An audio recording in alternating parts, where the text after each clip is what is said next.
A este congreso no solamente vinimos a aprender, sino a vivir una experiencia transformadora. En este cuarto congreso de la salud psicosocial en esta maravillosa Ciudad Blanca, no solo crearemos un evento académico, sino un evento con propósito, calidad humana y profesionalismo, porque queremos que expandas tu mirada, que eleves conciencia y que seas generoso con tus conocimientos. Por eso contamos con expertos de altísima calidad que te van a llevar en esta experiencia educativa el día de hoy.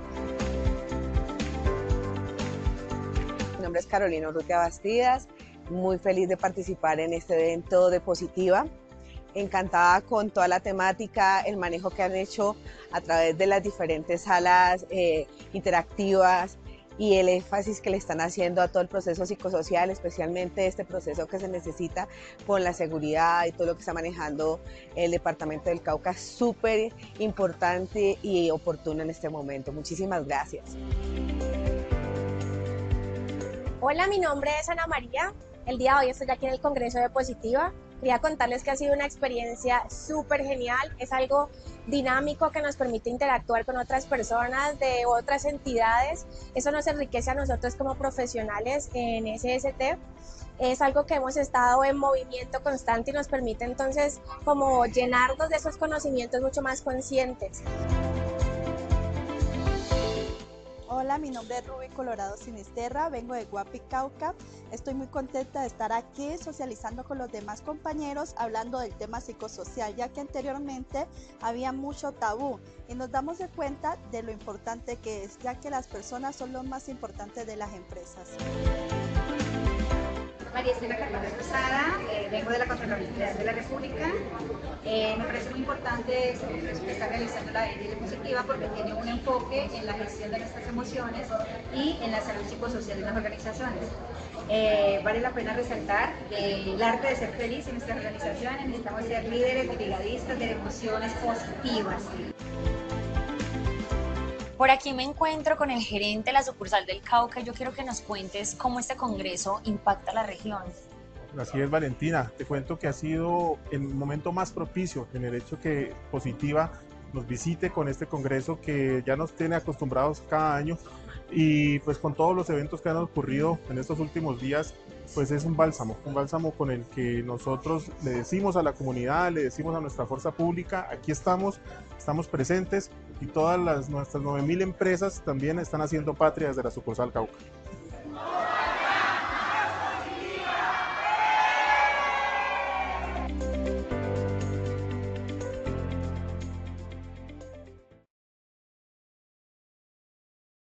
Muy buenos días a todos nuestros participantes. Desde Positiva Compañía de Seguros y Positiva Educar les damos una cálida bienvenida a esta acción educativa.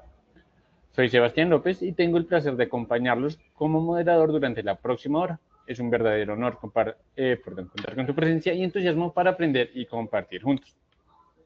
Sabemos lo valioso que es el tiempo, por lo que los invitamos a participar activamente. Pueden usar el chat para enviar sus preguntas en cualquier momento y durante o al final de la sesión tendremos un espacio dedicado para responderlas.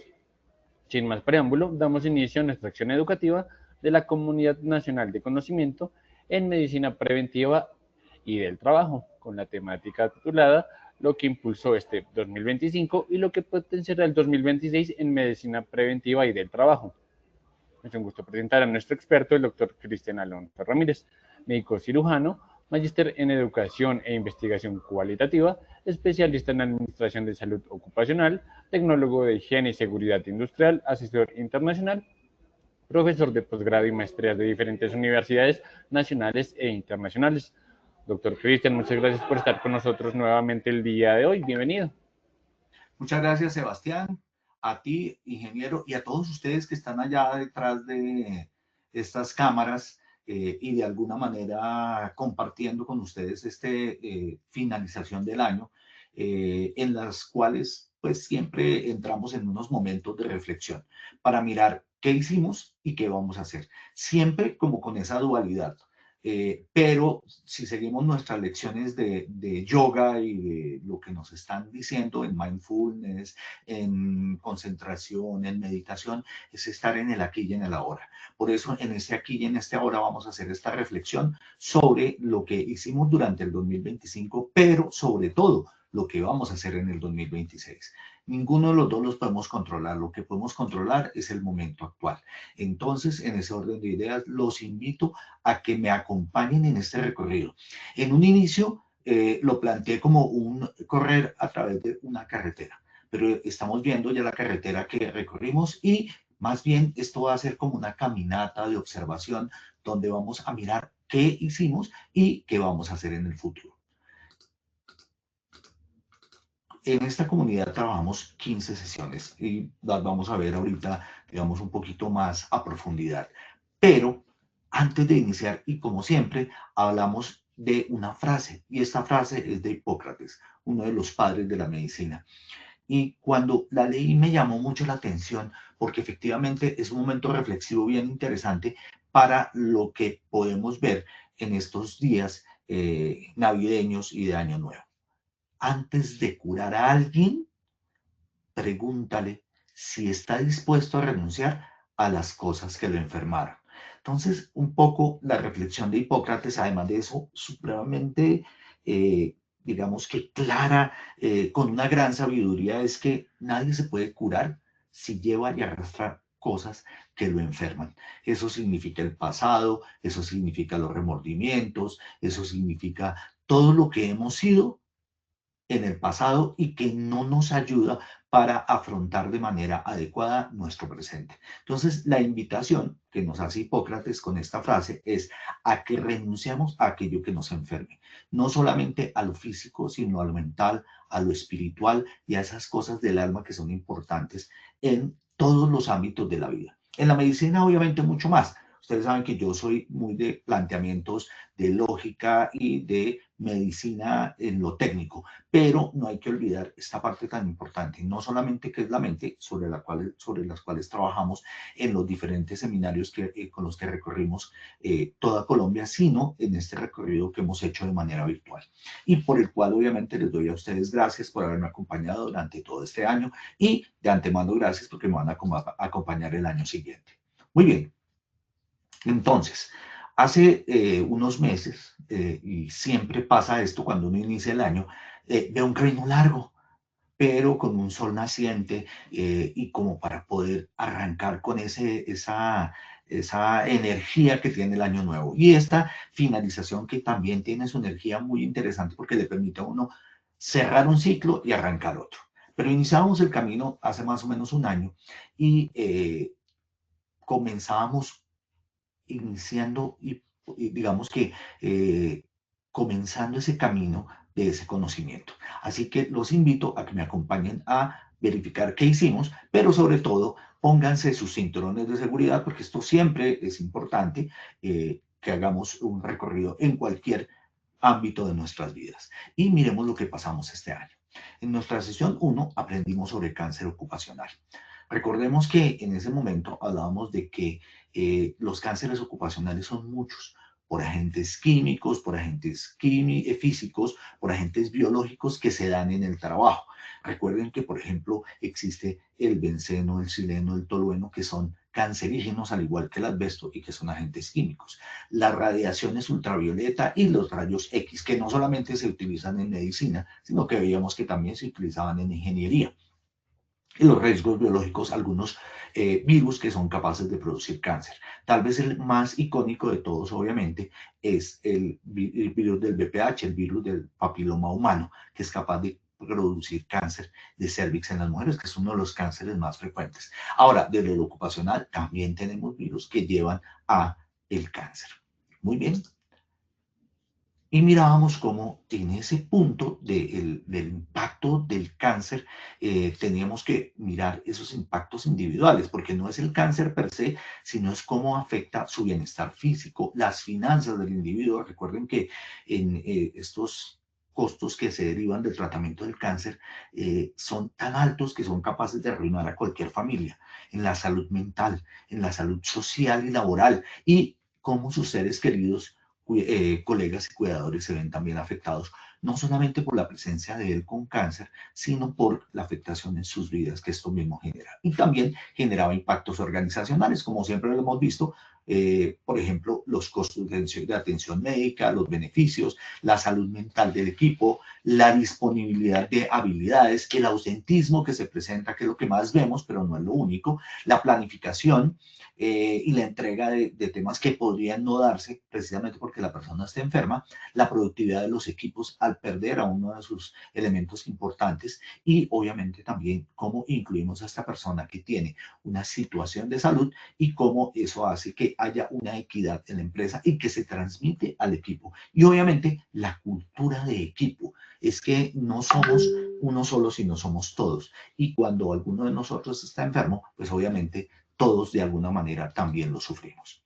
Recuerden que mirábamos cuáles eran esos pilares al final y siempre trabajábamos qué afecta y cómo afecta el trabajo, qué podemos mirar para poderlo trabajar. En este momento, como hablábamos del cáncer, la idea es que había que entrenar a la gente en en entender qué es el cáncer, cómo se hace la prevención temprana y si ya lo tenemos, cómo se hacen los tratamientos. Obviamente hoy en día tenemos tratamientos muy buenos.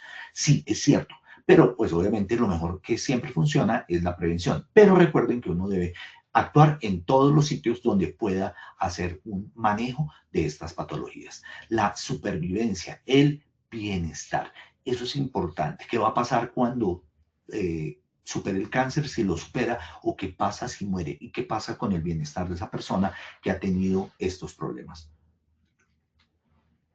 El cáncer definitivamente fue una temática que nos dejó muchas lecciones. En la segunda sesión hablábamos de la importancia del diagnóstico de salud en los programas de vacunación. Es decir, nosotros no podemos simplemente ofrecerle a los trabajadores de nuestras empresas un programa de vacunación, sino que este tiene que salir del diagnóstico de condiciones de salud, de la evaluación médica ocupacional, de toda la mortalidad que presenten los trabajadores en todos los aspectos, pero adicionalmente a eso, cómo todos los elementos que conforman ese diagnóstico de salud nos permiten entender, por ejemplo, cuántas personas tenemos en sobrepeso, cuántas fuman, cuántas son sedentarias, cuántas hacen ejercicio, cómo podemos entrar a mirar esos elementos del diagnóstico que nos permiten saber cómo estamos frente a un factor de riesgo. Es que trabajamos en una zona donde, por ejemplo, hay fiebre amarilla. Entonces, allí podemos entrar a vacunar contra fiebre amarilla. Es que vive en Bogotá. Pues bueno, no es necesario, a no ser que viaje. Y ese viajar lo tendremos que tener en cuenta dentro del diagnóstico de condiciones de salud. Ahora bien, se preguntarán por qué, y esto lo dijimos en su momento, ¿por qué elementos como el peso, fumar, hipertensión, ser fumador pasivo, comer comidas no saludables? Recuerden que todas estas comidas que son procesadas, que son muy ricas indudablemente, también colaboran con el cáncer. Recuerden que son oxidantes. Entonces, todos estos elementos colaboran a aumentar esos riesgos de cáncer y por ende también debemos contemplarlos dentro de estos temas. ¿Qué era una vacuna? Lo revisábamos. Los trabajadores tienen que entender que una vacuna no es algo que es contra su salud. De hecho, hay muchos movimientos hoy en día, y lo revisábamos en su momento, que son antivacuna. Pero recuerden que estos movimientos antivacuna se fundaron sobre una falacia, sobre una mentira. Y esa mentira básicamente fue un artículo que salió en una revista afamada, que después lo retiró, a la semana lo retiró, ni siquiera se demoró tanto. Y se promovió el hecho de decir que los niños que tenían autismo estaban vacunados. Y era cierto. Obviamente, si yo cojo todos los niños que tienen autismo, pues todos tenían vacunas. Eso no es una conclusión adecuada frente a un hecho. Es decir, las vacunas efectivamente podríamos de esa manera relacionarlos con cualquier patología. Cuando se hizo el estudio se dio cuenta que efectivamente las vacunas tienen efectos adversos, pero que no son tan grandes como las patologías que previenen. Entonces, entre tener un niño con una meningitis meningocócica que se puede prevenir con una vacunación, ¿no es cierto? O con un virus de influenza y que quede con una gran lesión cerebral y un supuesto autismo que ni siquiera está comprobado que sucede por estas vacunas, pues la idea es escoger el menor de los riesgos. Por eso se trabaja en los temas de vacunación. Obviamente que se establecen para todos los seres humanos unas vacunas que que están disponibles y que son eficaces. Eso quiere decir que son capaces de prevenir la patología para la cual fueron hechas. Es importante entender que el no dar vacunas a nuestros trabajadores o a los seres humanos en general es un atentado contra los derechos humanos. O sea, negarle a un niño la posibilidad de no tener, por ejemplo, un polio por no vacunarlo contra él mismo, es jugar una ruleta rusa muy complicada, pero no solamente para él, sino para todas las personas que están alrededor y que van a verse afectadas por esa discapacidad que va a tener esta persona. Hoy en día no vemos casi niños con problemas de poliomielitis. Ya los que existían están muy grandes o inclusive han muerto. Y eso todo gracias a la erradicación que generan vacunas como la de la poliomielitis. La vacunación en el entorno laboral es supremamente importante, pero no se debe hacer toda allí. Eso es muy importante y era algo que revisábamos, y es que nosotros debemos tener en nuestras empresas la posibilidad de ofrecer la vacunación extra mural, es decir, o intramural en las IPS, y si la ofrecemos en nuestras empresas tenemos que tener las precauciones pertinentes para que si sucede un evento, que puede suceder, recuerden que yo no estoy diciendo que la vacuna no genere eventos adversos, claro que lo genera, pero en mucha menor proporción que la enfermedad genera daño en estas personas. Pero en el ámbito laboral yo tengo que tener claro que debo tener las condiciones para afrontarlas en caso de que se presenten de manera inmediata. Recordemos que para vacunar en una empresa yo tengo que mirar si el agente biológico está en el lugar de trabajo. Es decir, que si yo estoy vacunando contra un agente X, ese tiene que estar dentro de mi trabajo, si no, no tiene sentido. Es decir, por ejemplo, si yo voy a decir que vamos a vacunar contra el anthrax, que no sería posible porque eso es solamente para militares, sería para ellos importante. O si vamos a vacunar contra el tétanos, que sí es muy común en ciertas áreas, pues ese sería un punto clave porque me aparece ese agente biológico dentro de mi panorama de riesgos y yo debería vacunarlos para evitar precisamente que adquieran la enfermedad, que entre otras cosas es bien complicada. La susceptibilidad del trabajador a la enfermedad, y eso es importante, es lo que estábamos viendo. Tiene patologías debilitantes, como es el caso de la diabetes. Por ejemplo, una mujer en embarazo también debilita sus defensas y por ende necesita las vacunas que son parte del esquema que tenemos que tener aquí. Si bien es cierto, nosotros no la vamos a aplicar dentro del trabajo, sí se las vamos a ofrecer para que vayan a sus IPS y allí se las den. La disponibilidad de la vacuna eficaz y el agente biológico en cuestión. Y aquí está perfectamente el tema. ¿Existe vacunación contra el anthrax? Sí. ¿Es tremendamente letal? También, pero no está en disponibilidad sino para Fuerzas Armadas. Entonces, en el trabajo no lo vamos a tener. Pero sí vamos a tener otras, como por ejemplo hepatitis B, hepatitis A, que sí son comunes en el sector salud, y entonces yo debo tener a mis trabajadores vacunados e inmunizados. Y recuerden ese concepto de inmunización que mirábamos, y es que la vacunación es suministrar la aplicación de la vacuna, e inmunización es cuando la gente adquiere un estado inmunológico en el cual es capaz de defenderse, y eso depende de cumplir los esquemas vacunales que se dan. Eso, por ejemplo, con el COVID-19.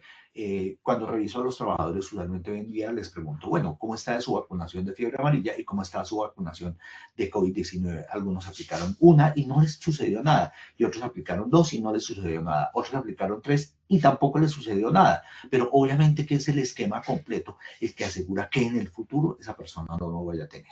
En cuanto a la susceptibilidad, recuerden que los trabajadores mayores de edad también son más susceptibles. El sistema inmunológico también es senescente, es decir, también disminuye su efectividad con la edad. Y por ende, debo tener estos trabajadores con vacuna de la influenza, con diferentes vacunas que son estacionales y que yo sé que tenemos que darle a esos trabajadores para que no se enfermen. Muy bien, en ese orden de ideas, por ejemplo, podemos darle a todos los trabajadores influenza, varicela y COVID-19. Trabajadores de salud, hepatitis A y B y meningococo. Trabajadores en el área endémica, fiebre tifoidea y meningococo, es decir, que están en áreas donde se generan la fiebre tifoidea. Por ejemplo, en Bogotá no vamos a tenerla. Trabajadores viajeros, fiebre amarilla, recuerden, una sola dosis. Mujeres en embarazo, todas. Entonces, en ellos tenemos que darle tétanos, difteria, tosferina, poliomielitis inactivada, toxoide y toxoide diftérico. Estos esquemas de vacunación, el médico de la empresa, nosotros tenemos que tenerlas claras para podérselos ofrecer a todos los trabajadores y tener un mapa de inmunización de los mismos. En nuestra sesión 3 vimos la deshidratación y el impacto en la salud de los trabajadores. Recuerden que somos básicamente agua. El 60% de nuestro cuerpo es agua, 20% fuera de las células y 40% dentro de la célula. Luego, la célula requiere del agua para poder sobrevivir. En otro 40% están las proteínas, los residuos sólidos, las grasas. Pero básicamente somos 60% fluidos, líquidos corporales. Luego, la hidratación para nuestros trabajadores es importante. Ustedes han visto que en todas nuestras conferencias yo siempre tengo mi tanquecito de agua para poderme hidratar, porque uno no puede ser incoherente. No puede pedirle a la gente que haga algo que uno no es capaz de hacer. Bueno, esa parte teórica, digamos que es complicada. Ahora, ¿cómo pierden nuestros trabajadores estos líquidos, esa gran cantidad de líquido del cuerpo? Uno, a través de la sudoración excesiva, cuando tienen que hacer trabajo al aire libre, en climas cálidos, esto puede provocar gran sudoración y hay que reponerlos. Cuando están enfermos, si tienen diarrea o vómito o fiebre o diabetes, hay que generar una reposición de líquidos. Medicamentos diuréticos, es decir, que hace que se aumente la producción de orina. No beber suficiente líquido, es decir, trabajar sin reponer, eso no se puede hacer y obviamente genera deshidratación. La exposición a calor sin acceso a agua. Recuerden que siempre tenemos que tener bebederos con agua potable cerca de nuestros trabajadores. Siempre veíamos al finalizar cómo manejábamos estas situaciones. Entonces recuerden que siempre partimos de que hay que hacer una educación del trabajador, entendiendo que es un adulto al que hay que darle unas instrucciones que tiene que entender, tiene que introyectar y tiene que aplicar. Recuerden que no es suficiente tener mucha información, ni es suficiente que yo la entienda, sino que yo la aplique. De nada le sirve a uno saber que no debo tomar para manejar, tomar alcohol obviamente, pero en la práctica siempre tomo para salir a manejar. Entonces eso no funciona. Equipar las áreas de trabajo con agua fría, asequible y visible a los trabajadores. Alentar a los trabajadores a beber al menos, por lo menos, cada 15 o 20 minutos un vasito pequeño de agua. A veces le dicen a uno, tome 8 vasos de agua y no sé qué, y usted está en su trabajo y dice, ay, qué jartera. Eso no es fácil. Eso no es sencillo, pero para las personas que están al aire libre, eso sí es súper importante. Muy bien, obviamente hay que tener áreas bajo sombra, áreas frescas para que las personas puedan recuperar su temperatura corporal y puedan mantenerla más fácil. En nuestra sesión 4 veíamos la comprensión del brote de fiebre amarilla y de ahí tuvimos varias sesiones donde analizábamos cuál era el agente, que es un flavivirus. Recordemos que esta enfermedad tiene una característica y es que tiene un vector en áreas selváticas y un vector en áreas, digamos, de ciudad, que cada uno de ellos es capaz de, al picar una persona que esté infectada con este virus de la fiebre amarilla, llevárselo a otro ser humano. Los seres humanos entre nosotros no nos transmitimos la fiebre amarilla. Necesitamos un vector, un vehículo que es el mosquito. Recuerden que aunque en Bogotá y en ciudades como Pasto podemos encontrar mosquitos, estos mosquitos no tienen esa capacidad por la altura a la que vivimos de llevar este tipo de virus. Entonces, en Bogotá, por ejemplo, hay casos importados, es decir, gente que se infectó fuera o gente que se infectó en otros climas y que viene digamos, a tratar su enfermedad en Bogotá o en estas áreas que son altas en Colombia. Y recuerden que también vimos esas zonas que son ambientes tropicales y subtropicales que están aquí como zonas de riesgo bajo, medio o alto. Recuerden que las zonas rojas son las que son de más riesgo en su momento.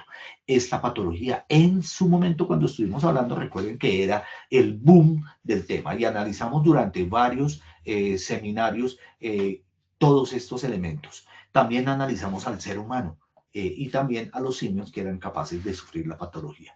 Recuerden que aquí es súper clave, como el vector es el único que es capaz de transmitir la patología, el manejo integrado de vectores fue clave y enseñamos, por ejemplo, cómo eliminar los sitios donde estos mosquitos son capaces de reproducirse y multiplicarse, cómo se utilizaban larvicidas en los sitios de agua, pero cómo era lo más importante, coger estos elementos que eran capaces de acumular agua y botarlos para que no se formaran estos criaderos. Pero no solamente eso, también analizamos la presencia de cómo hacer con los toldillos, cómo utilizar repelentes, cómo utilizar ropa que cubriera las piernas y los brazos de manera total. Recuerden que el motivo por el cual nos pican los mosquitos es porque nosotros tenemos un olor a humano que significa sangrecita fresca para ellos. Emitimos dióxido de carbono y lo exhalamos y eso también lo llama nuestro calor corporal. Luego, estos eran los elementos que debíamos tener en cuenta en el porqué. Pero lo más importante de todo esto no solamente era controlar el vector, sino hacer la vacunación. Recuerden que la vacunación se requiere una sola, es un solo esfuerzo y ya usted queda, digamos, con una inmunidad de por vida.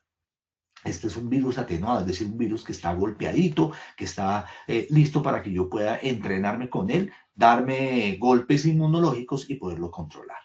Recuerden que se recomendaba en las zonas de transmisión o gente que viajara a esas zonas rojas que vimos en el mapa de Colombia, que comenzaba a actuar a partir de 10 días de su aplicación, pero que alcanzaba su máximo de inmunización a los 30 días. Muy bien, pero además de eso, recordemos que también vimos que tenía unas contraindicaciones y esto es importante siempre aclararlo. Las personas que son alérgicas al huevo o a sus derivados. Las mujeres en embarazo se desaconsejaba la vacunación durante el mismo. Sin embargo, obviamente, si yo voy a tener una exposición muy alta de una mujer en estado de embarazo, yo tendría como médico que considerar esa vacunación. Niños menores de 6 años, de 6 meses, perdón, pacientes con inmunosupresión, es decir, pacientes con VIH, con cáncer, trasplantados, con radioterapia, disminuyen sus defensas. Entonces, como es un virus atenuado, este les puede ganar. Entonces, la idea es que no se diera. Enfermedades del timo, es decir, enfermedades inmunológicas, la miastenia gravis, y obviamente esas reacciones que dijimos que eran no solamente al huevo, sino también a otras sustancias derivadas del mismo.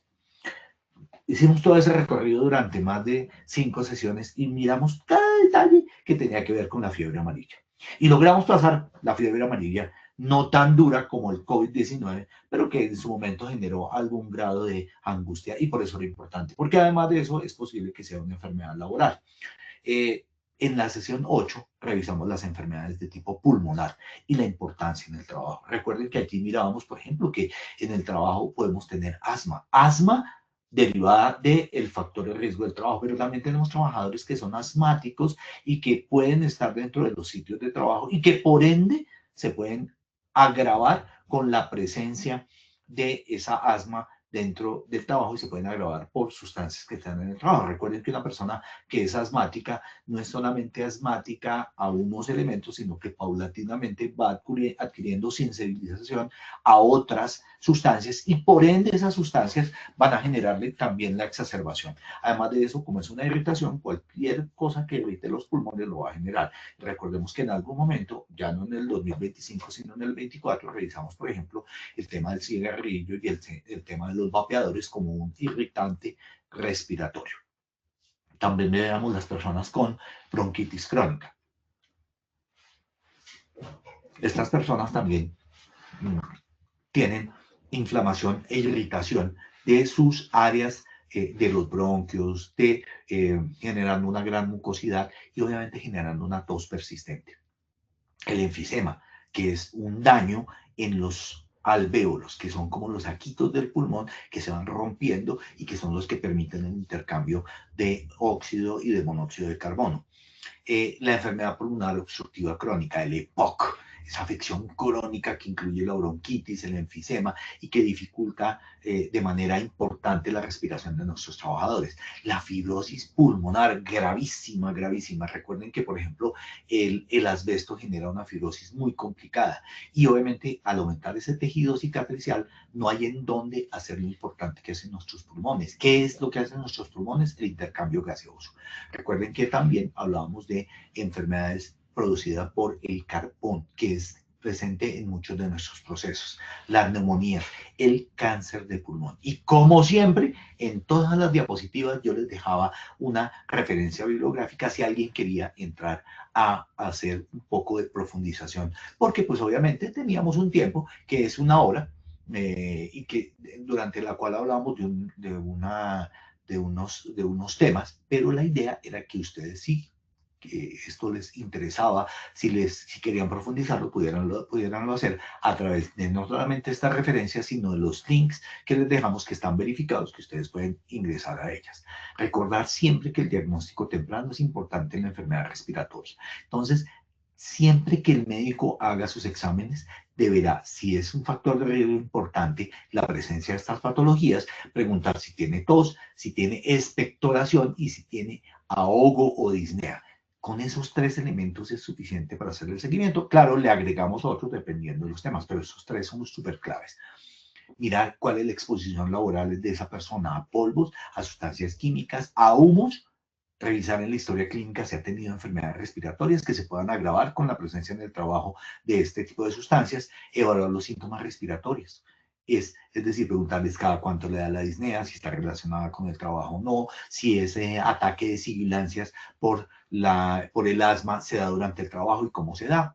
Hacer un muy buen examen físico, ver al paciente, examinarlo, ver cómo es el esfuerzo respiratorio, es decir, cómo se le hunde en la parte superior del tórax o entre las costillas cuando respira, e inclusive cómo las narinas, las alitas de la nariz se elevan para poder respirar. Eso me significa que allí hay una persona que está teniendo un esfuerzo respiratorio.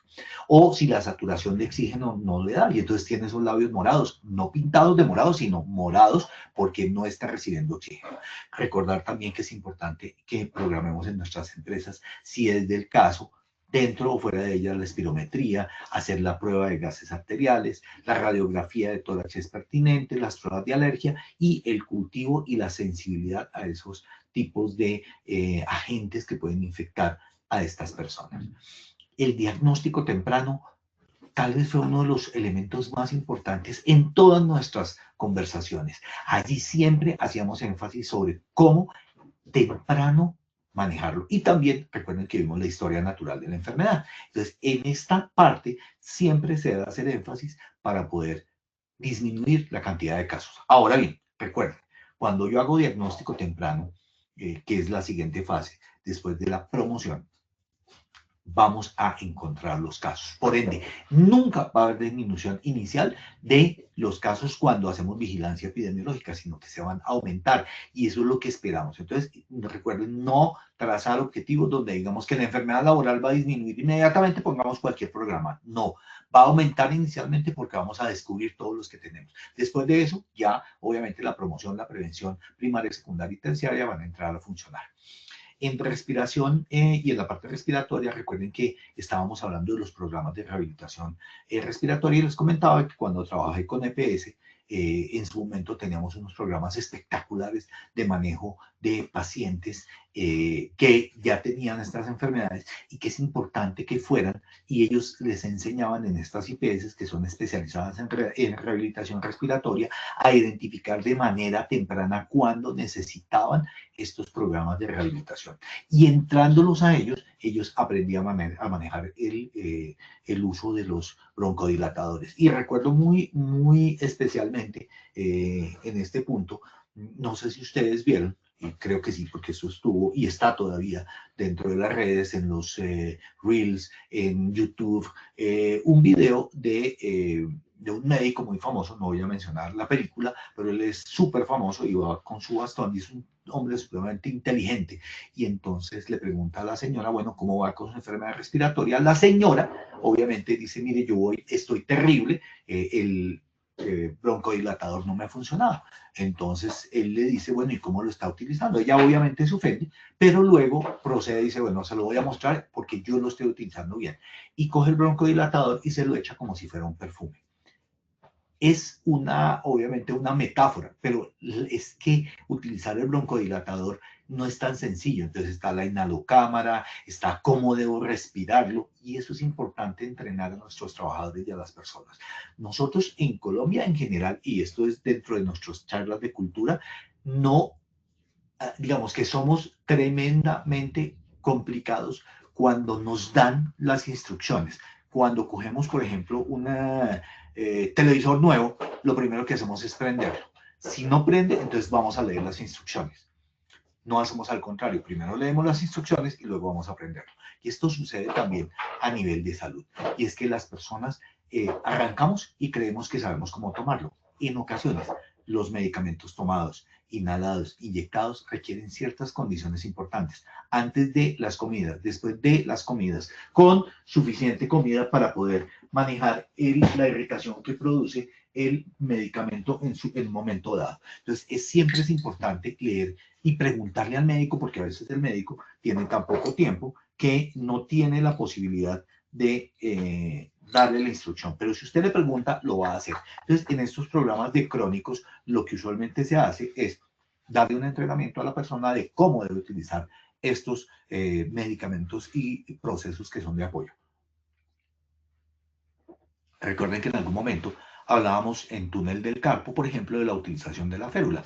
Muchas personas piensan que deben ir con la férula a trabajar y la férula es nocturna, no se puede llevar para trabajar porque al utilizarla para digitar termina generando epicondilitis y otras lesiones más complicadas. Entonces, a veces el tratamiento es peor que la enfermedad.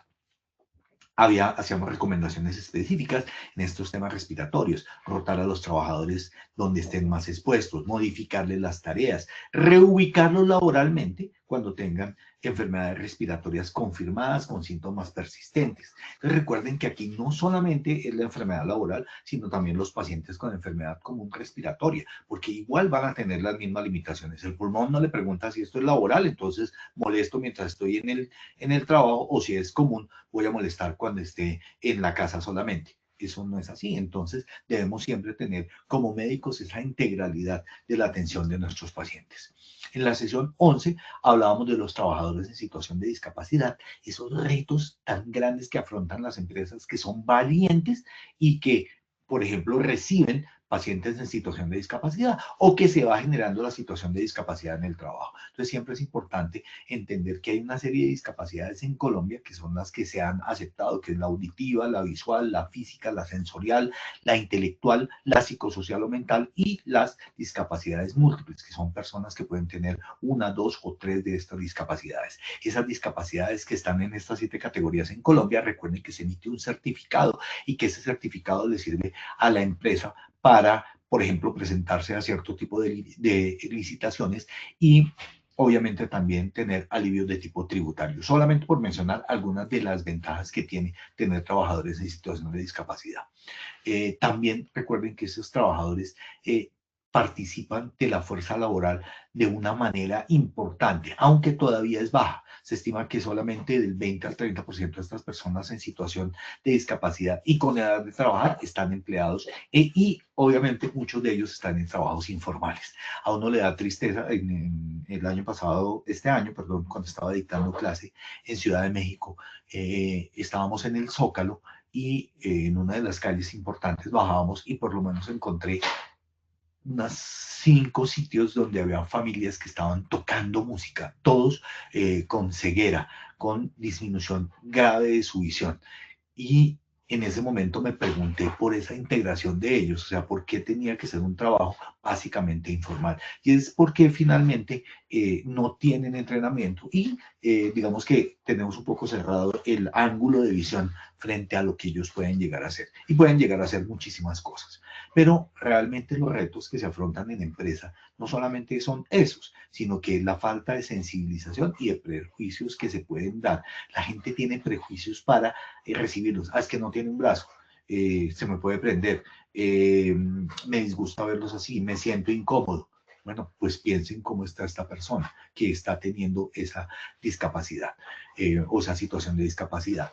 No darle los ajustes razonables. Nos pasó con algún trabajador de una empresa en la que yo estaba que mirábamos por qué tenía tanto problema. Una parte era porque tenía una silla inadecuada, que ese es el otro tema que es complicado, y es que utilizan las ayudas técnicas que no son adecuadas para el tipo de discapacidad. Eso tienen tallas, depende de si es neurológico, si es solo motor. En fin, hoy en día tenemos una gran cantidad de ayudas técnicas. Recuerden nuestra charla sobre ayudas técnicas que ya tuvimos y donde les mostraba todo lo que tenemos hoy en día y la gran cantidad de temas importantes que se pueden dar en ayudas técnicas. Entonces, eso les va a mejorar mucho el trabajo. Y los ajustes razonables es como la empresa es capaz de darle acogida a estas personas, tener rampas, tener escritorios que les permitan tener esa accesibilidad. y los costos asociados y las tecnologías y la falta de conocimiento y capacitación. Esos ajustes razonables obviamente sí son costosos, pero favorecen la inclusión efectiva. En nuestra sesión 12 analizábamos el cambio climático, no solamente la temperatura, sino también el enrarecimiento del ambiente, las sequías, las tormentas, y este año sí que ha sido una presentación de estos tipos de eventos. Entonces es importante entender que ese es nuestro futuro. Entonces aquí no solamente estamos viendo el pasado, sino el futuro. Se calcula más o menos que por cambios climáticos se están generando en el año 250.000 muertes derivadas de estos cambios. Entonces, el estrés por calor, la desnutrición, el dengue y la malaria también tienen que ver con el cambio climático. Recuerden que les dije, por ejemplo, que para fiebre amarilla son zonas tropicales y subtropicales. Lo mismo pasa para el dengue y la malaria. Pero obviamente esto va a ir aumentando en la medida en que vayamos pasando el tiempo. Esos retos van a ser el aumento del calor ambiental, el aumento de enfermedades por deshidratación, el aumento de exposición a rayos X, recuerden, a rayos UV, y recuerden que estos pueden generar cáncer, y otros retos como la presencia de vectores y otras enfermedades transmitidas. La idea obviamente es dar hidratación, tener muy buenos elementos de protección personal, hacer la protección solar. Recuerden que hablábamos de los filtros químicos y de los filtros minerales, y que los filtros minerales comienzan a actuar de una manera evidente y rápida, ¿no es cierto? Inmediatamente se coloque, va a funcionar. Este es, por ejemplo, es un protector solar mineral. Yo lo prefiero al químico, que se absorbe y requiere de 20 a 30 minutos. Entonces, si usted se echa uno químico, que es usualmente de crema, usted se lo va a colocar, pero va a comenzar a actuar 20 o 30 minutos. Eso significa que también la capacitación es importante. En la sesión 13 hablamos de la promoción de la salud visual en las empresas. Recuerden cómo es importante que nuestros trabajadores tengan unas muy buenas correcciones. No significa que a todos debemos hacerle estos exámenes, sino recuerden que es importante tener una buena corrección con sus lentes, estar clarísimo sobre los signos de fatiga ocular, cómo podemos hacer que la gente haga esas pausas que son dirigir la mirada al infinito. Recuerden que el infinito visual es a partir de 6 metros. Cómo proteger la visión de color, la seguridad visual a través de elementos que nos permitan protegernos sobre la radiación, sobre partículas, sobre productos químicos y sobre luz intensa. Y obviamente aquí les dejaba un listado en su momento de cuáles son los test claves y cómo se deben utilizar. Recuerden que esos test rápidos no funcionan tan bien. Entonces la visometría, digamos que está mandada a recoger. Es mejor tener un examen visual simple, bien hechecito, para poder trabajarlo sobre nuestras personas. Y no es de hacerlo cada año, porque finalmente cada año en este sentido no se va a modificar. Entonces hay que tener muy buena capacitación, muy buen manejo y mejorar esas condiciones del ambiente laboral, la iluminación o la sombra. Y obviamente también tener los elementos de protección personal adecuados para el tipo de trabajo. En nuestra sesión 14, y ya terminando, estábamos revisando los refrigerios. Recuerden que los refrigerios son muy importantes porque nosotros somos lo que comemos, y esa era nuestra reflexión. Y el refrigerio ayuda no solamente a los bajones de energía, sino a construir hueso, a construir músculo y a mantener la glucosa en sangre. Y eso me mantiene mis habilidades cognitivas. Y eso es importante tenerlo en cuenta. Entonces, los beneficios de tener una buena alimentación son la concentración, una buena energía, mejor rendimiento y enfrentarnos a la fatiga. Y obviamente esto mejora el estado de ánimo no solamente de las personas, sino de la empresa. Ahora bien, recuerden que también durante todos estos tiempos los invité a mirar otras alternativas, la medicina ayurveda, la medicina tradicional china, la medicina alopática y homeopática, la holística, la medicina integral, que son herramientas claves que tenemos que contemplar hoy en día en la empresa. Por eso hablamos de mindfulness, hablamos de yoga, hablamos de meditación, todas esas herramientas nuevas. Y al fin lo logramos, recorrimos ese camino juntos. Espero que no nos haya aburrido. Pero la pregunta es, ¿qué nos espera en el futuro? Y entonces les voy a mostrar lo que vamos a hablar este año. En este año nuevo, hay una frase que me llamó la atención para incentivarlos en cuanto a lo que vamos a ver, y es que cuando menos lo esperas, la vida te sorprende de la mejor manera. Y eso es lo que va a pasar en este año. Vamos a hablar de sedentarismo laboral. Es el nuevo riesgo médico del siglo XXI.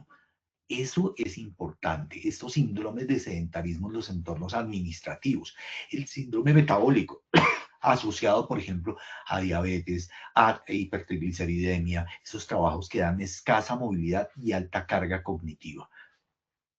Enfermedad del futuro. Digestión en jaque.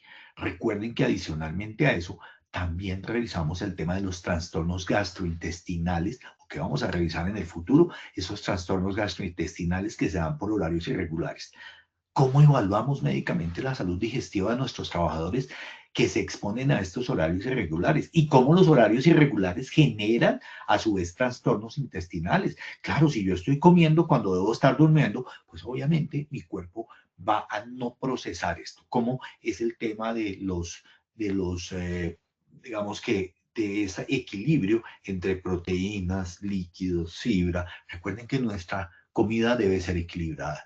Estamos en jaque hoy en día con estos temas nuevos que vienen a alterar nuestros ciclos circadianos de digestión. Y otro súper importante es el tema del manejo de la voz. Yo no tomo agua solamente durante las conferencias, y obviamente esta es una conferencia corta, a veces tengo que dictar 8 horas de clases seguidas. La presencia de agua en mi escritorio siempre es porque a través de ella yo hidrato la voz, y ustedes se dan cuenta que una vez uno hidrata la voz y relaja al pasar agua todo el aparato fonatorio, esto nos permite tener una voz más clara. Entonces vamos a mirar cómo, cuando la herramienta es la voz, cómo podemos prevenir. Por ejemplo, los teleoperadores, nosotros los docentes en todas las áreas, todos los que tenemos que hablar mucho en nuestros trabajos, es cómo podemos prevenir esa alteración de la voz en todos los trabajadores. Y vamos a analizar específicamente los teleoperadores y los trabajadores de contact center. Pero no solamente eso. Y fíjense que estamos hablando de trabajos del futuro. Recuerden también cómo la luz, el trabajo y la salud. Ese es un título bien llamativo, y es que vamos a hablar sobre la iluminación, cómo afecta el bienestar. La iluminación afecta el bienestar de la salud, pero por supuesto que sí. En medicina preventiva, los trabajadores expuestos a iluminaciones deficientes o a deslumbramiento van a ver afectadas de manera significativa su salud. Ya vamos a ver en qué aspectos. El cerebro en sobreuso. ¡Ah, qué bonito tema! Y básicamente vamos a trabajar sobre la prevención del deterioro cognitivo en jornadas extendidas, es decir, cómo se altera la función cerebral en la medida en que la jornada se va extendiendo. Y esto obviamente tiene que ver con cuáles son esas estrategias que vamos a manejar para prevenir este deterioro que se asocia a jornadas largas de trabajo. Pensamos que si trabajamos mucho, somos más productivos, y resulta que en la medida en que pasa el tiempo, nuestro cerebro se va a ver afectado. El reloj biológico, que es nuestra sexta charla, vamos a hablar sobre el reloj biológico y el trabajo. Recuerden que nosotros tenemos, y esto asociado a los ciclos circadianos, una cronobiología. Recuerden que estos términos nuevos se los he ido introduciendo en la medida en que hemos ido hablando. Y obviamente es cómo generar programas antifatiga personalizados frente a la cronobiología laboral, es decir, entender cómo es esa cronobiología laboral y cómo puede afectarnos y cómo podemos también mejorar nuestro rendimiento dependiendo de ella. Y recuerden que hay gente que trabaja de unas maneras extrañas. Esas maneras extrañas pueden terminar afectando su reloj biológico. Hay gente que todo el día se la pasa hablando con los compañeros y a las 5 de la tarde dice, bueno, ahora sí me siento a trabajar, y trabaja hasta las 12 de la noche. Eso es bueno para él, pero no necesariamente. Entonces vamos a ver qué pasa con la cronobiología del trabajo, elemento muy importante y moderno. Estamos mirando cosas hacia el futuro. Otro tema que vamos a trabajar son los trabajadores con enfermedades autoinmunes. ¿Cuántas veces en nuestros trabajos, y son muchas, les aseguro, que tenemos pacientes con artritis reumatoidea, lupus eritematoso, en fin, muchas, por no hablar de muchas dermatitis y muchas patologías? Ellas obviamente generan una predisposición genética, hay una regulación autoinmunológica y hay unos factores ambientales que pueden afectarla. Aquí la idea es cómo generamos desde medicina del trabajo unas adaptaciones médicas que funcionen para estos trabajadores. ¿Cómo logramos su mejor versión? A través de unas adaptaciones en el sitio de trabajo. Ya vamos a verlo cuando lleguemos a ese tema número 7. En el tema número 8 vamos a hablar del frío extremo, cómo se previene el estrés térmico por ambientes laborales. Este año trabajamos en ambientes cálidos. El próximo vamos a trabajar sobre ambientes térmicos bajos. Y recuerden que pues obviamente aquí no tenemos un clima tan agreste. Sin embargo, recuerden que tenemos trabajadores que van o que trabajan en ambientes refrigerados, cámaras refrigeradas, sobre todo en industria de lácteos, cárnicos. Todos ellos necesitan, flores también necesita tener manejo de bajas temperaturas. Pero recuerden también que en la sabana de Bogotá y en la sabana cundiboyacense, que es una gran extensión de nuestro país, también se dan temperaturas bajas. En esta época, por ejemplo, están los agricultores en general trabajando contra las heladas. En este tiempo vamos a tener temperaturas de hasta 3 grados centígrados bajo cero en algunos ambientes de trabajo. Entonces, lo que es agricultura, ganadería, se van a ver expuestos a bajas temperaturas. Acercándonos a nuestra novena conferencia, vamos a hablar de la piel al límite, enfermedades dermatológicas por ambientes secos y polvorientos. ¿Cuántas veces tenemos alteraciones en nuestra piel? Desafortunadamente la ignoramos porque es un poquito reseca la piel. Sí tengo un poquito de molestia, pero eso de ir al dermatólogo se vuelve un complique. Bueno, desde el punto de vista laboral vamos a darle herramientas a nuestros médicos para que entiendan cómo manejar esas pacientes o que ya tienen patologías dermatológicas previas o que se van a ver expuestos en el trabajo a patógenos que puedan enfermar la piel o agravar la patología que ya se tiene. Y eso es porque obviamente los ambientes secos, los ambientes polvorientos no favorecen la salud dermatológica y cómo debemos hacer. Yo siempre tengo en mi maletín crema para mis manos. Recuerden, esa hidratación de la piel es súper importante, pero no solamente en las manos, sino en el cuerpo. Y obviamente los hombres tenemos un problema y es que en nuestra cultura, por ser fuertes y machos, pues no nos ponemos ningún tipo de protección. Y recuerden que inclusive en este ambiente donde yo estoy solamente dentro de una oficina, también la luz de las luminarias puede afectar la piel. Ahora vamos a hablar de huesos fuertes, trabajo seguro. En medicina preventiva, ¿cómo vamos a trabajar con salud ósea? Si la piel es ignorada, la salud ósea aún más. Y la idea es cómo miramos qué pasa con el hueso, con la alimentación y con las cargas físicas sostenidas. ¿Qué está pasando en nuestros huesos? Y cómo podemos fomentar la salud ósea de nuestros trabajadores. Tema muy importante. Y este es súper chévere, me encanta porque además de eso lo hablamos quienes estamos de pie mucho tiempo dictando conferencias. Yo casi nunca me puedo quedar sentado cuando estamos en nuestras conferencias presenciales. Y allí se va a dar el tema de piernas cansadas. ¿Cómo se previene? Es decir, gente que tiene problemas circulatorios arteriales y venosos. Cómo la bipedestación prolongada, es decir, estar de pie mucho tiempo, genera problemas en nuestra circulación. Y recuerden que hoy en día ya trabajamos, por ejemplo, como lo están viendo a la derecha, ambientes laborales que permiten que el trabajador esté de pie. Los cajeros, las personas que están de pie durante prolongados tiempos, ellos también van a ver afectados por estar de pie su salud en sus piernas. Vamos a hablar de piernas cansadas, vamos a hablar de cómo se recomienda el calzado, las medias, y como hoy en día hay toda una tecnología alrededor de estas medias como tal.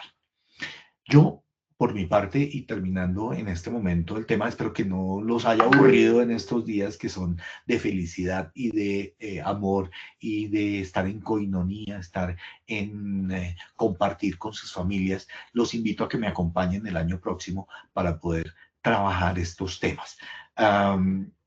No dejé en vano la imagen del médico y del gatico porque pues obviamente mis nietos, yo ya no tengo, por ahora, no tengo nietos humanos, pero sí tengo 3 ganietos, no sé cómo lo llamen, pero son nietos gatos, a quienes amo profundamente y que me han acompañado durante todos estos momentos.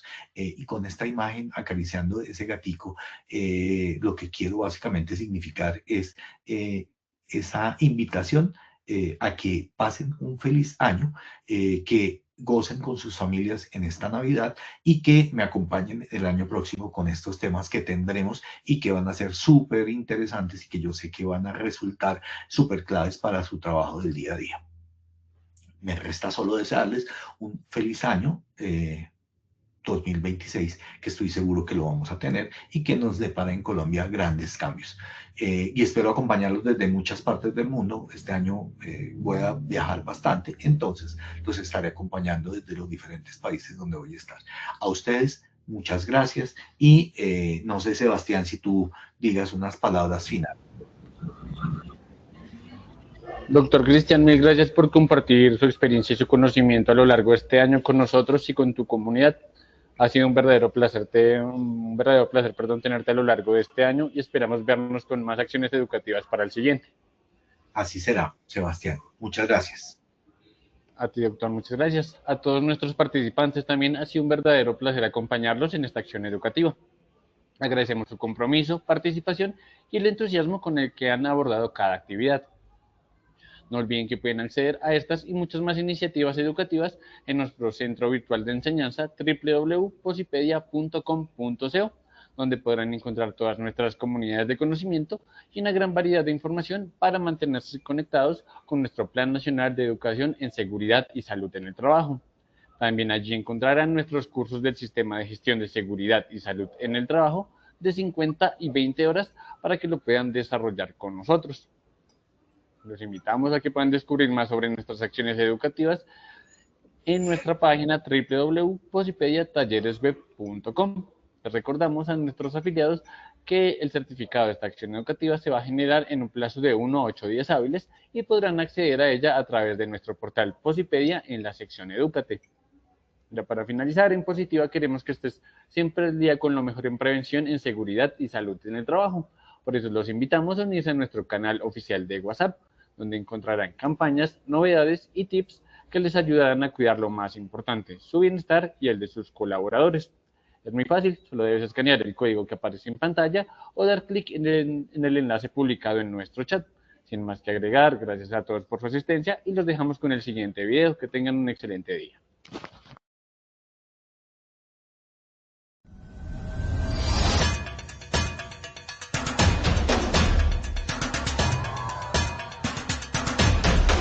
Estaremos premiando los 3 primeros equipos de estas Olimpiadas.